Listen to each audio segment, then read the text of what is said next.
So Paul Goodison, you were helming on port on the American AC-75 today.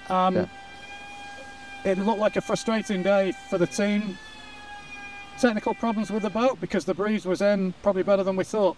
Yeah, we had a much better breeze out there when it was forecast. We were expecting very little, so we had a heap of stuff to do and tick off that was just as much as non-sailing related it was sailing related. But when the breeze is in, we're all sailors and we're desperate to go sailing. So at times it was a little frustrating that we weren't making the most of the breeze, but on the flip side of that, I think we made really great use of the time from a system side and an electronic side today. So it was mainly just ticking off stuff on the boat that when you planned to do when you went out, or were there issues with the boat? A bit of both. We had a long list of stuff to tick off without actually foiling and being in displacement to a bunch of tests to get done while we're up and running, and we ticked off a bunch of the stuff when we're up and running, mainly to do with the system side, from the cyclists to some of the setup, but we had a couple of stoppages for things breaking and a few incidents downstairs. For a boat that wasn't designed for Barcelona conditions, in the swell yesterday, uncomfortable at times, but looked pretty good most of the time, and today she looked very comfortable in this kind of light chop that we had. Yeah, no, for sure. It's very different from spending so much time here in the 40s and sailing around in those waves. I guess the last sailing day we would have really struggled in the 40s, and we take Patriot out, which is not quite the same geometry as a race boat's going to be, and we were managing fine. So plenty of learning to be had.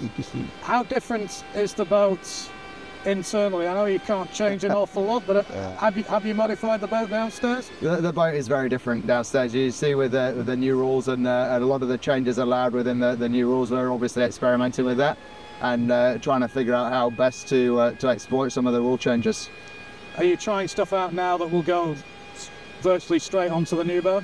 Yeah, a lot of the plan is this is our test platform, and as much as we can get done here, it means that when boat 3 arrives and the next race boat, we're in a position where hopefully we get straight into sailing it and racing it around the course rather than commissioning like we're doing a little bit at the moment.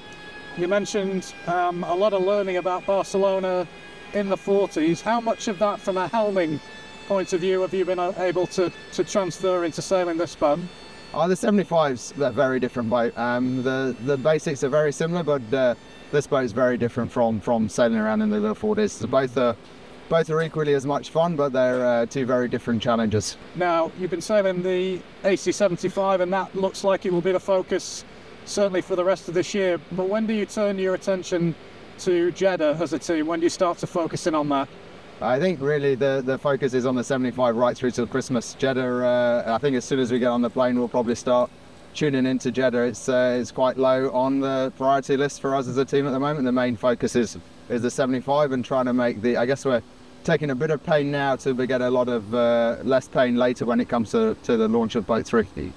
Just a final question, just say a few words about the Cyclaws. They're back in action with you again. Can't use them on the 40, but now the 75's here. Just say a little bit about them. Oh, it's fantastic to have our cycling squad back with us. We've got a couple of guys here that are trialling also.